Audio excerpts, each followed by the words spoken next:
Hello, welcome to part 3. Now, where we left off, what just happened was that we lost Athens. Cremonidis was killed along with his brother and our new, let's say, protege from Boeotia. We took Corinth quite easily. We defeated the Makedonians outside of the city, and we were able to march straight in. But at a great cost, because we lost the king of Sparta. So the king is dead. Long live Akrotatos, who succeeded his father historically in 265, and then fell in battle himself not that long after.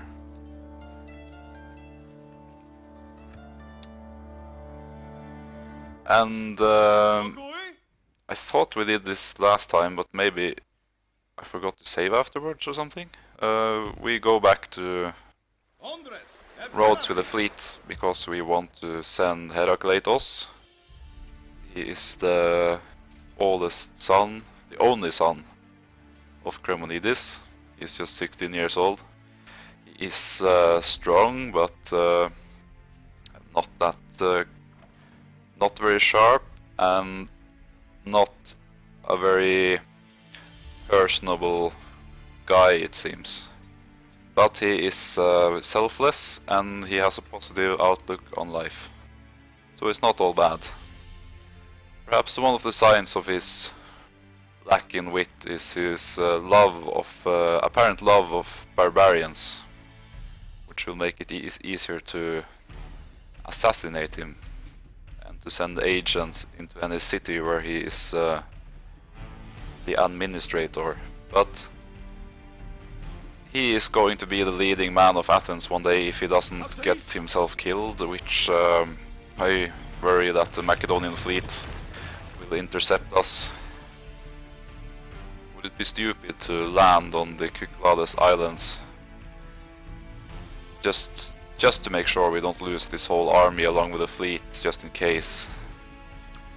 I don't think that would be stupid. Actually, when in antiquity, for these fighting ships, the triremes, or trieres, as they are called in Greek, it was common to keep them ashore at night, to dry their hulls for one, and also because they had so many rowers that it was hard to bring enough food for them all for more than a short stretch of time. So it was important to land the ships often. So they'll just hang out in the Kyklades, probably very nice this time of year. Whatever this time of year is, let's check. We are already at spring of year 2 of our campaign. Alright. I think there is nothing more to be done. We'll just wait and let the Makedonians have the next move. There's... yeah. End turn. Boom. Makedonians are sending more armies down and sending armies up. Well, okay. They are at war not only with us, but also with the Epirotes, the green guys. So they will not be able to focus all of their power on defeating us. I think that will be an advantage, because not only are they at war with the Epirotes, it looks like the Epirotes are doing quite well in the beginning here. They often get destroyed eventually by the Makedonians, but since the Makedonians are fighting against a human player, as the Koinon Hellenon, the Makedonians are going to be weakened, and maybe the Epirotes stand a chance. I think we could try to get peace with Epirotes. We have our fittingly named Odysseus, the diplomat in Sparta, named after the most clever of all Greeks. But the Macedonians are already laying siege to Thermon, which is where the best Epirote troops and their elephants are. So they might lose those, although I imagine the elephants will do very well in auto-resolve, or will they? Because in Total War these strong units with only a few men often do much worse than in actual battles. We'll just see how it goes. So we can't negotiate with the Epirotes this turn. We'll have to wait until next turn and go and visit their capital of Ambracia, capital of the Epirote kingdom. In other news, it looks like the Macedonians are in a position where it would be possible for us to face them in a field battle, which is something that has worked for us before. And we'll have the Rhodians and the very few Athenians, the Athenian exile, helping. So we'll have some good hoplites to compensate for the loss of Arius, and maybe we'll try not to get any more family members killed in this battle. I think we can risk fighting the Macedonians, because I like field battles better than sieges, and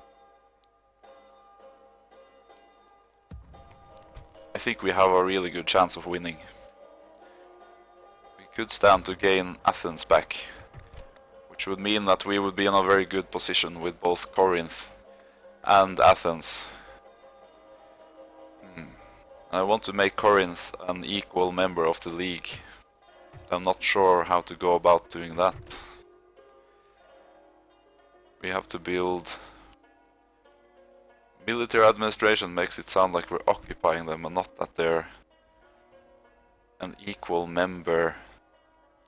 So if we make them an ally, they're sort of not going to be truly a part of the Confederacy. We have allied city-state in Sparta, and I'm guessing we have that in Rhodes as well.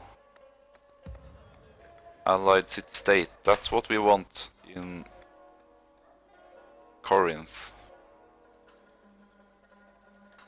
But maybe we can't get that just yet.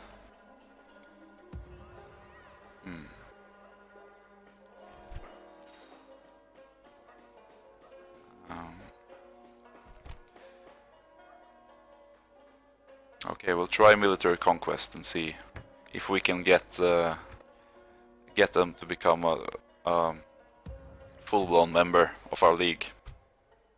I feel like they should be, since they are about as important as Athens and Sparta, especially now that Athens has fallen. Athens has fallen, but it looks like we might get it back very soon. Okay, so the second Battle of Athens looks like the odds are very much in our favor.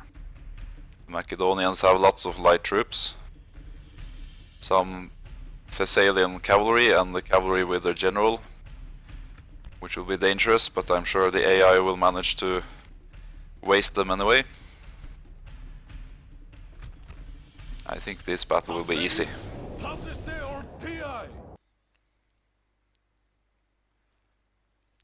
One thing I decided was that I would play on medium campaign difficulty and medium battle difficulty too, which will make the campaign easier, but I thought since I'm using some house rules, that will maybe sort of nullify or ameliorate that advantage that I have as a human player.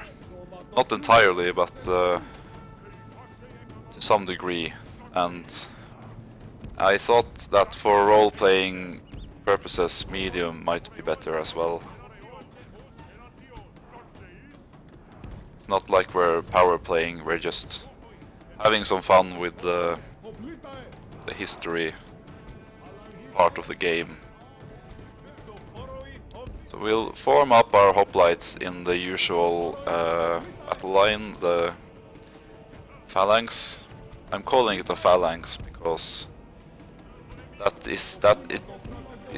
did not originally have to be what we think of as a phalanx now, which is like the bristling spear formation that Philip of Macedon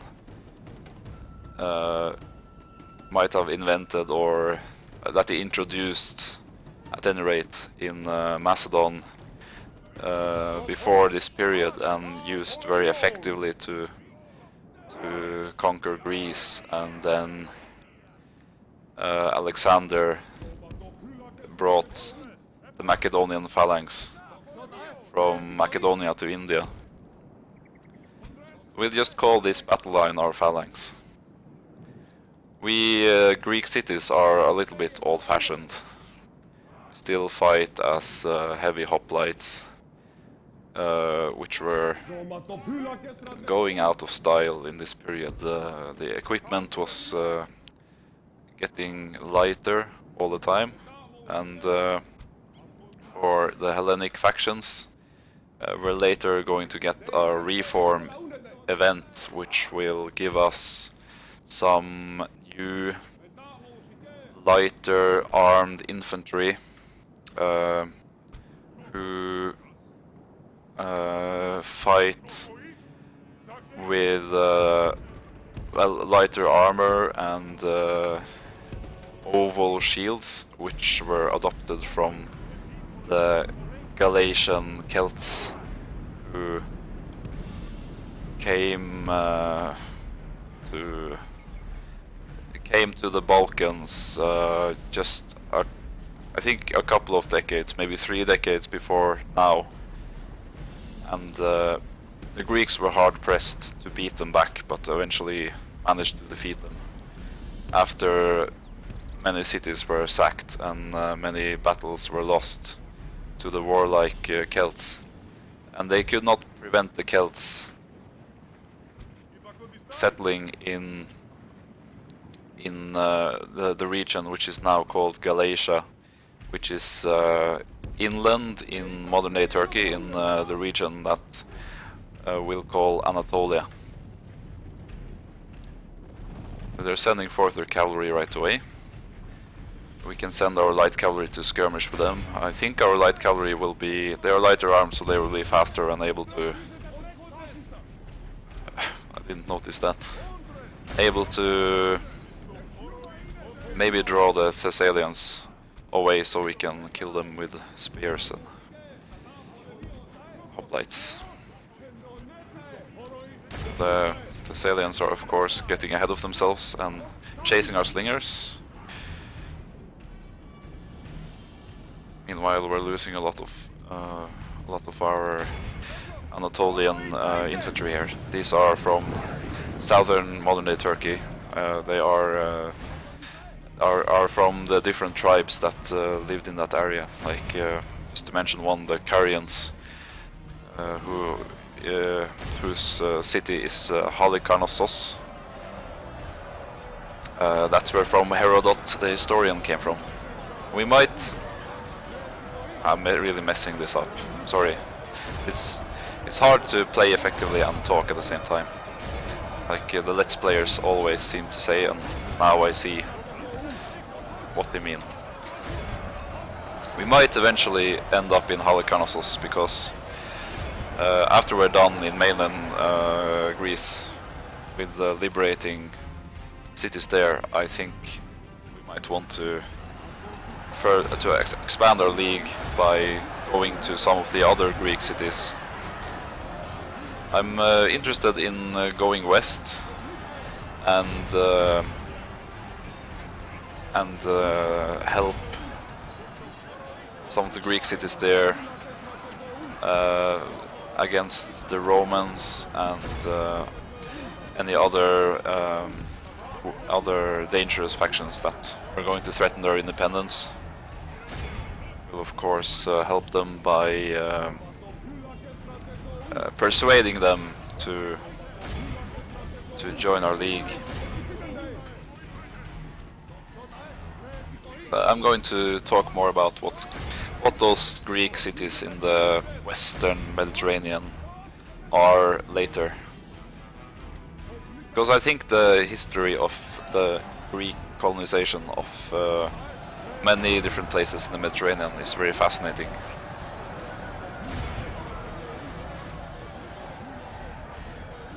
So it looks like we are winning the battle, although it is messy. We have lost almost as many of our forces as they have, just percentage-wise. Especially here, this is very messy. Losing a lot of our carrions. They're mercenaries, so I don't really care so much that we are losing them, but still. They would come in handy later. If too many of the Makedonians get away, we're going to have to besiege Athens anyway, but I think it will be an easy fight. Because we've already killed about, what is, only a third of them, but most of the troops remaining are just light infantry anyway.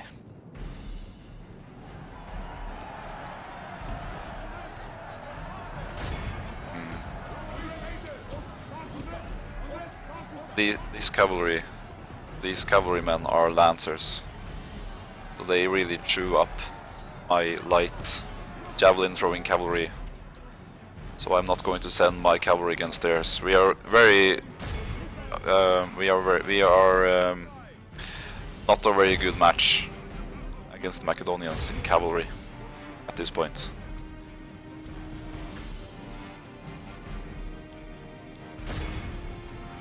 We did have some cavalry in Athens, but if you watch the second part of the Let's Play, they all died defending the city.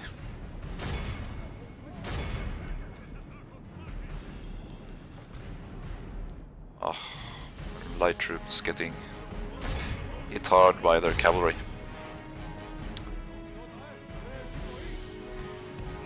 It's no fun when you don't have any cavalry and you don't really have any good way to defend against to prevent them attacking your archers and slingers.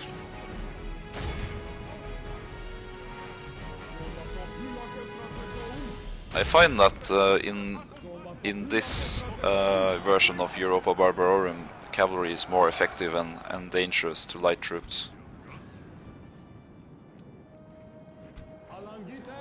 than they were in Europa Barbarorum 1. One thing is that light troops break very easily, and the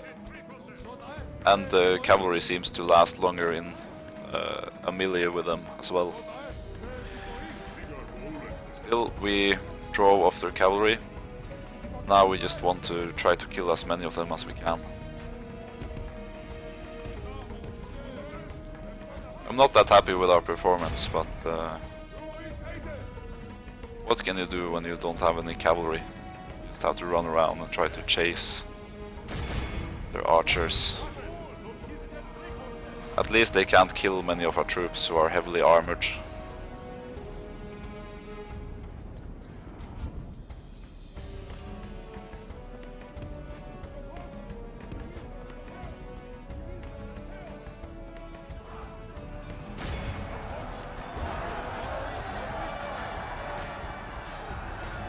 Let's see, they had a unit of phalangites. They are still holding out, I see. I did try to flank them, but maybe not good enough. Yeah, I'm not being smart about how I do things now, but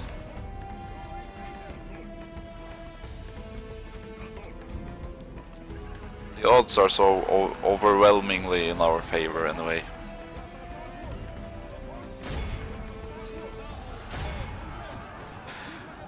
We killed over half of their forces already.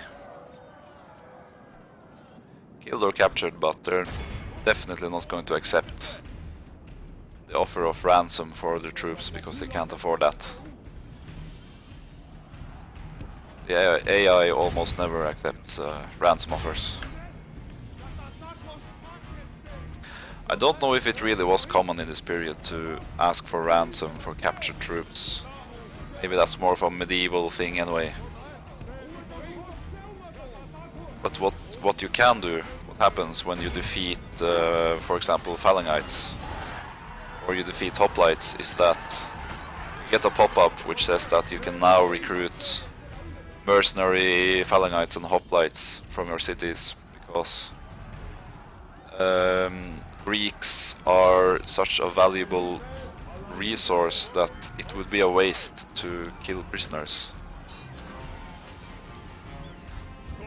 Many of that's less of an issue for us because we are basically all Greeks in our cities, but in the Hellenic empires in Asia, Greeks were in short supply, and most of the population were Asians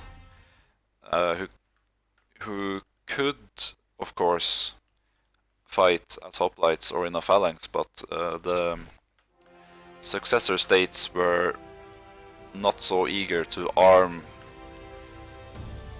those Asian populations because then they might rise up. Alright, we won the battle, lost a few troops, but nothing too bad. They lost more, certainly. We captured more than we killed.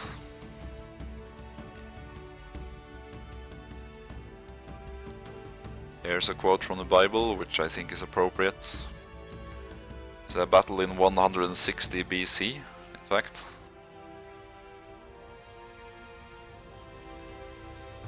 I guess it must have been. This must have been during some revolt against the Seleucid. Yeah, don't want to ransom. So now we can just march into Athens as liberators, finally. Excellent. We looted a little bit. I mean, just as much as is appropriate.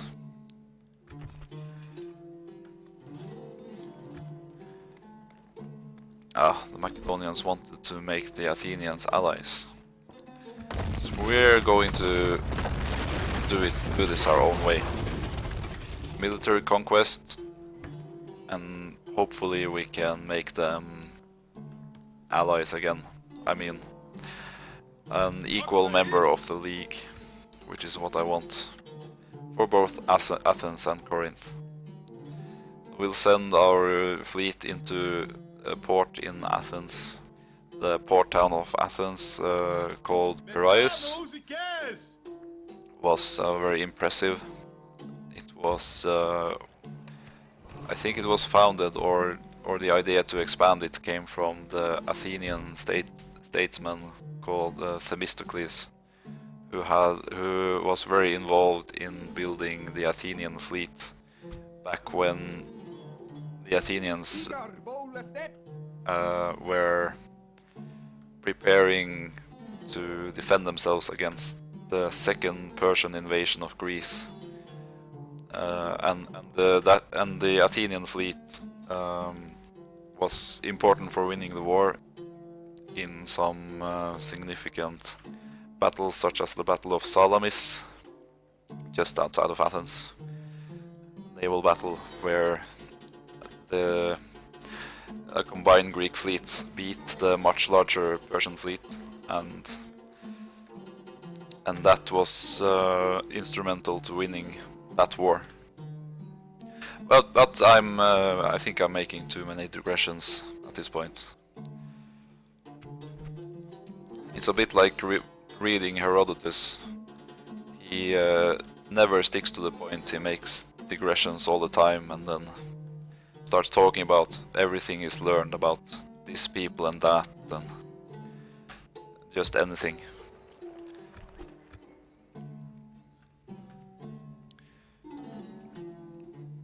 We'll just end turn and enjoy our stay in Athens. All of our guys are in Athens together.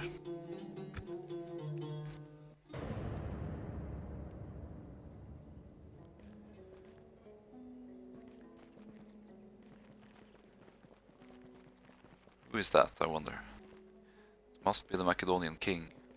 I see they took Thermon. But the Epirotes are gunning to take it back. Nice play from the Epirotes.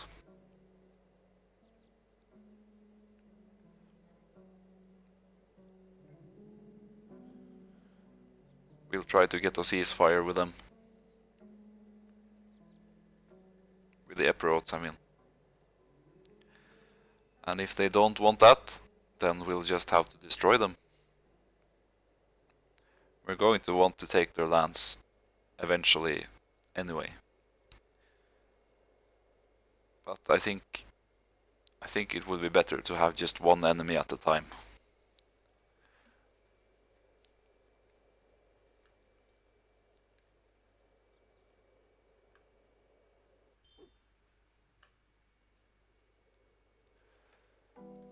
No significant pop-ups. Do you want a ceasefire? Very generous, it says. Then I'm sure they will agree. Yes, most worthy. We accept. Maybe even an alliance. I don't think we want that. We want to conquer them eventually. Let's not try to get an alliance. I doubt they would accept anyway. Right now they are at war not just with the Makedonians, but also with the Romans. They have been at war with the Romans since the start of the campaign, and also with the Carthaginians. This is because just a few years prior to the campaign start, Pyrrhus, the king of Epirus, was in Italy, helping the Greek cities there defend against the Romans, and the Sicilian Greek cities defend against the Carthaginians. And he won some battles. I don't think he was actually defeated, but he had eventually retreated back to Greece. And shortly after that, the Greek cities fell to the Romans. Syracuse in Sicily, which is a city that we also will want to have in our league eventually, held out for a long time against the Carthaginians and the Romans, and they allied with the Romans and stayed allied to them for some time, but eventually the city was the alliance broke down. I don't know the specifics, but the city was taken by the Romans in a great siege.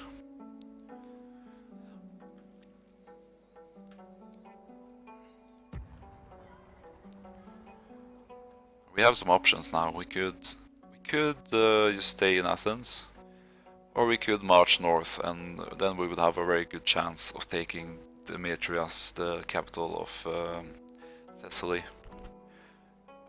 which would be a good thing to do. But since we're not going to play our best and not going to take all these opportunities, we'll hold off and see what the Makedonians do. I don't want to make things too easy.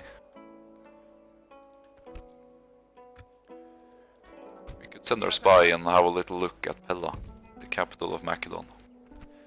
In Pella we have a general. I don't know if he is a member of the royal family or just somebody. And we have a strong army with very nice cavalry, elite infantry, lots of heavy infantry. It's quite scary army actually, although a small one.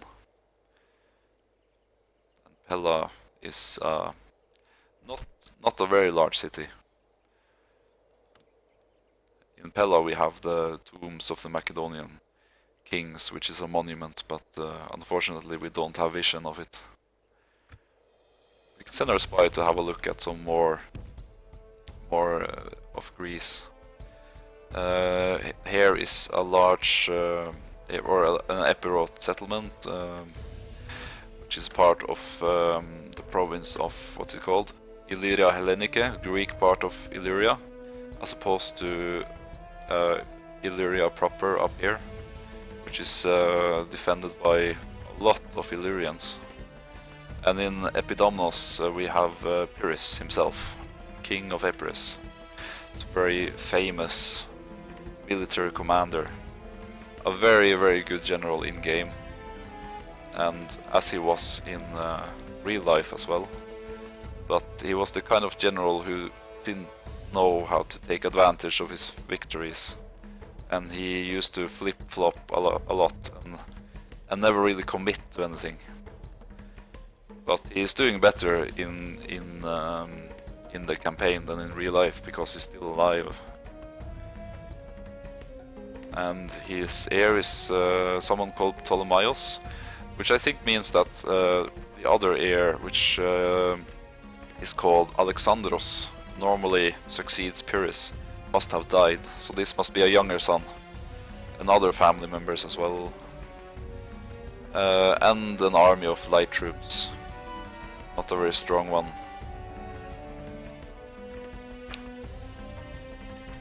Of course he lost his elite infantry and elephants over here in Ambracia. Oh sorry, in Thermon I mean. Ambracia is the capital, and in here we have someone called... Also this is Alexandros, so maybe he's not the older son after all. I was mistaken. Anyway, they have another army here, which is stronger with some better infantry, elites, Tarantinian cavalry, who come from southern Italy, who are much better known for their equestrian traditions than the mainland Greeks, apart from the Makedonians and the Thessalians.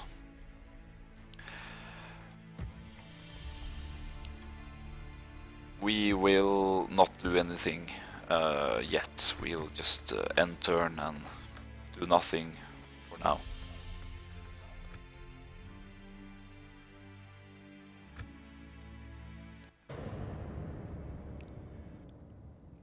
Oh yes, and to the right of the screen, I can't point at it, but do you see Halikarnassos, the city I mentioned earlier, the city of the Carians?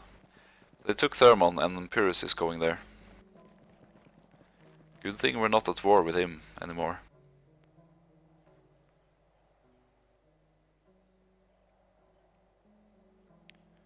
We can focus our attentions on the greater enemy.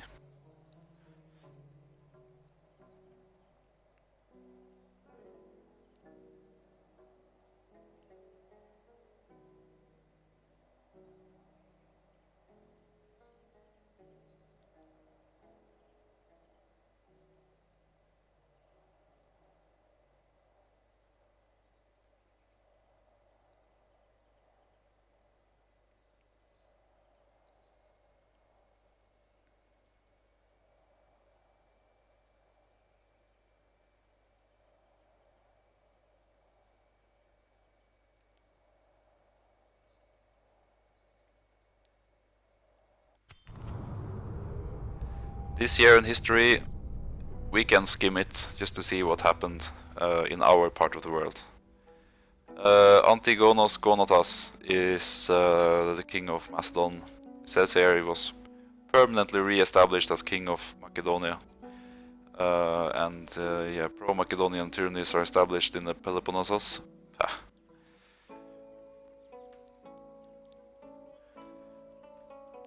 Yeah, so that's what happened. The war did not go so well in history for the Greek cities as it has for us. Maybe we'll meet Antigonos later, if he is still alive. I think I'm going to call this the end of part 3, so thank you for watching. I'm going to keep recording and record part 4 immediately, but I think this is a natural place to just end part 3. So see you in part 4.